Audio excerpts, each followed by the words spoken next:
everyone, my name is Luba, and if you don't know me, I like to read. And I have noticed that books have become kind of expensive, not only for paperbacks, but also for ebooks. When I was browsing on Amazon, I saw ebooks up to $15. How is that even possible? So I started researching a little bit, and I found out some really cool ways and how to save money on books, or even just read them for free. So I decided to make this video to share these tips with you guys, and hopefully you get to reduce your money on books. So the first way to get books for free are libraries.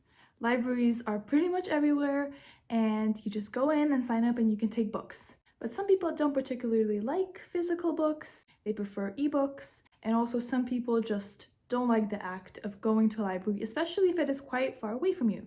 And that's when I found Libby. Libby is an app from which you can get ebooks and audiobooks, and it is a game changer. So I have a Kindle. If you also have an e-reader, you will absolutely love Libby because you can get books to your Kindle from Libby. If you live in the US or the UK, you have a large selection of libraries that have Libby. And some of these libraries are absolutely huge with hundreds of thousands of books. So some libraries you have to go in person to get a library card, and here are the biggest ones where you can go to get the library card, or some of them allow online registration, and they're also huge and accessible to many different people. So some of them are state limited and some of them are just US limited. So you might ask me, well, what if I don't live in the US? And me too, I also don't, but I still have a Libby card. And the way to access Libby in the United States without being in the United States is by getting a non-resident card. So these are ranging from $15 to $125 per year, where you get full access to the library as long as you just pay this month. So on screen, I'm going to display some libraries that accept non-residents and the fees that you have to pay per year. My favorite non-resident library and the one that I use is Queens Public Library in New York, and it costs $50 for non-residents.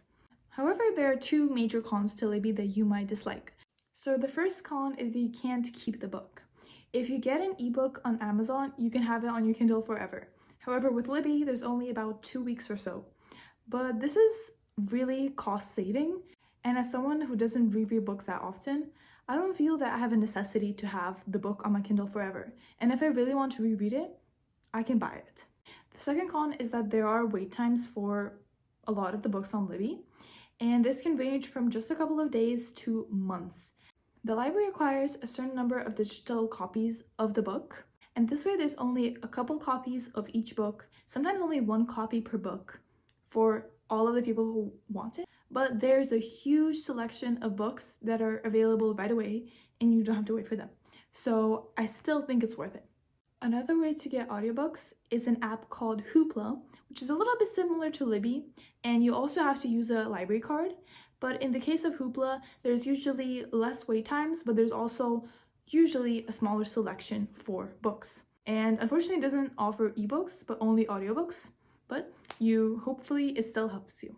Another way to get books for free is through this website called Project Gutenberg, which has a lot of classics that you can read right on the website or download and even send to your Kindle.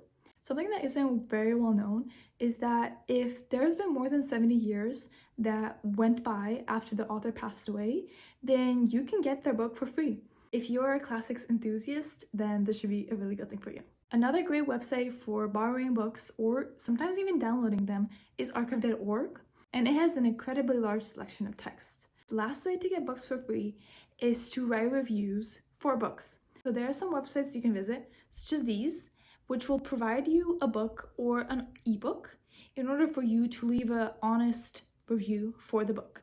This is especially useful for new authors who just need people to read their books and review them, and sometimes even established authors. I hope this video was helpful to you, and happy reading!